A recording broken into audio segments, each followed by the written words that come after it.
Assalamualaikum warahmatullahi wabarakatuh. Perkenalkan, nama saya Kandung Maya Wardani, S1 Kebidanan dari UMKU, kelas Petas Pendowo, ingin menjelaskan tentang prosedur atau tindakan amniosintesis.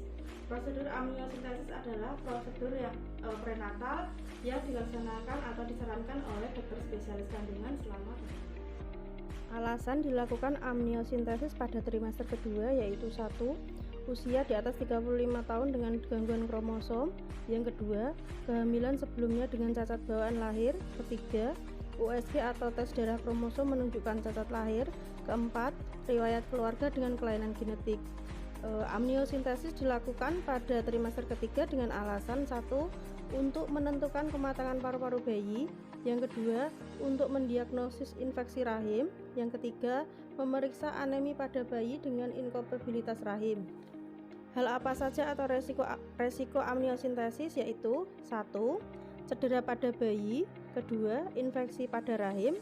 Ketiga, janin terinfeksi virus. Keempat, KPD. Kelima, perdarahan atau flek. Keenam, kram. Ketujuh, darah janin bisa masuk ke peredaran darah ibu. Kedelapan, partus prematurus. Yang kesembilan, keguguran.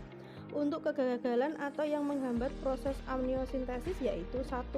Gagal mendapatkan cairan. Yang kedua, cairan gagal diperiksa di laboratorium. Ketiga, cairan yang diambil bernoda darah. Yang keempat, hasil yang tidak pasti. Untuk melakukan prosedur amniosintesis, sebelumnya kita siapkan posisi ibu dalam posisi terbaring. Kemudian dokter spesialis melakukan USG pada perut ibu untuk mengetahui posisi janin dan posisi plasenta pada USG. Kemudian setelah ketemu, dokter memberikan antiseptik pada perut ibu yang akan dilakukan amniosintesis. Kemudian diberikan anestesi lokal.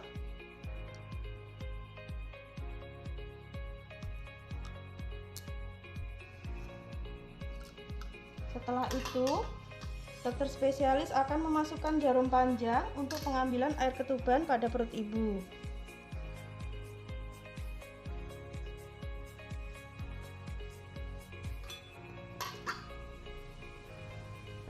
Dokter spesialis akan mengambil cairan sebanyak 15-20 ml atau sebanyak 3 sendok teh.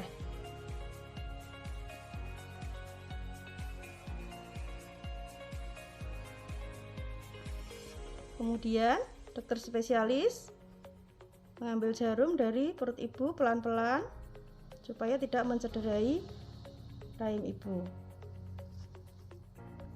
Setelah itu kita menutup bekas tindakan dengan kasa. Kemudian kita tutup dengan perban. Setelah prosedur tindakan amniosintesis, dokter akan melakukan USG ulang kepada pasien untuk memastikan keadaan bayi semuanya baik-baik saja. Pasien dianjurkan untuk menunggu 20 menit untuk memastikan keadaan dan kondisinya stabil. Hal-hal yang perlu diperhatikan setelah amniosintesis adalah 1.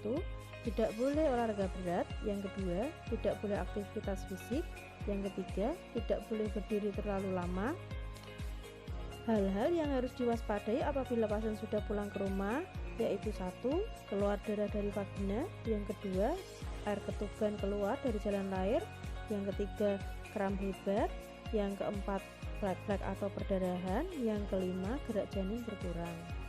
Setelah prosedur amniosintesis, disampaikan kepada pasien untuk pengambilan cairan berjalan dengan lancar. Kemudian menunggu hasil beberapa hari atau beberapa minggu kemudian. Demikian prosedur untuk amniosintesis yang saya jelaskan. Terima kasih. Wassalamualaikum warahmatullahi wabarakatuh.